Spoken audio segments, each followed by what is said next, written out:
संघटनेचा अध्यक्ष बोलून राहिलो आणि बाजार करकर साहेबांना बंदी आणलेली आहे। बंदी आणलेली असताना ते करकर साहेब का शेतकऱ्याची मुलं नाहीत का?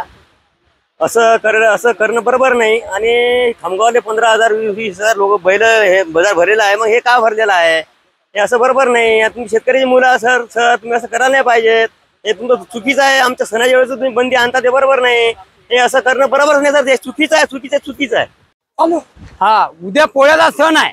सरकारने नियम काढला की बुवा तुम्हाला कलम लागू होतील, लंपीमुळे तुम्ही पोळा भरू शकत ना। मग मला सरकारला हे म्हणणं आहे की खामगावमध्ये तुम्ही 10 ते 15,000 विक्री होऊ लागली बैलाची, तेव्हा तुमचं काय झालं? तेव्हा त्या अधिकाऱ्याला दिसत नाही का बुलढाण्याच्या की हे काय करू लागले म्हणून? आज पोळ्या माता बैला माता लेकरं शिकतात, लेकरं पोट भरतात, मी पोट भरतो, दुसरं काय आहे माझ्याकडे?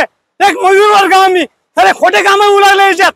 हा, हिंदू शासन आलं की लंपी आली, हे आलं ते आलं, मग लक्ष्म्या बंद करा, पोळा बंद करा, 10 माणसं वावरात जाणं ते बंद करा ना। तुम्हाला हे दिसत नाही का? हा, तुम्ही 10,000 लोक 10,000 बैल आज विक्रीलाच खामगावमध्ये। तुम्ही आता बी सध्या मी मला बघू शकता, तुम्ही चेक करू शकता कॅमेरे। खोटा शिंदेच्यात मला सजा होईल, तुम्ही न्याय करा। तुमची भूमिका काय?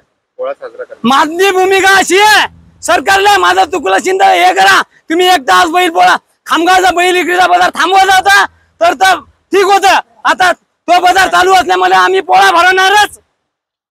मी एक शेतकरी आहे, त्यांना सांगू इच्छितो की बुलढाणा जिल्ह्याचे जिल्हाधिकारी डॉक्टर किरण पाटील साहेब यांनी शेतकऱ्याचा महत्त्वाचा सण असलेला पोळा सण, बैलाचा सण, तो बंदी घालण्यासाठी त्यांनी आदेश जारी केलेले आहेत की सार्वजनिक ठिकाणी पोळा हा भरवण्यात येऊ नये। तरी माझी सदर प्रशासनाला विनंती आहे की शेतकऱ्याचा हा सण सगळ्यात मोठा असून वर्षभरातून एकदाच येणारा सण आहे। त्या निमित्ताने कलेक्टर साहेब, जिल्हाधिकारी यांनी हे बंदीचे आदेश त्वरित उठवण्यात यावे आणि पोळा सणाला सार्वजनिक ठिकाणी भरवण्याची परवानगी द्यावी।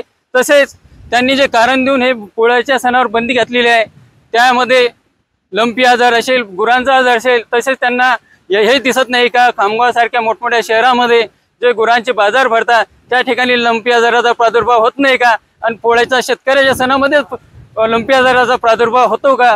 तरी हा सण शेतकऱ्यांना साजरा करण्याची परवानगी द्यावी। शेतकऱ्यांचं बैलाच्या ऋणातून उतराई होण्याचं हे एक माध्यम आहे, त्यासाठी सरकारने, प्रशासनाने या निमित्तानं परवानगी द्यावी।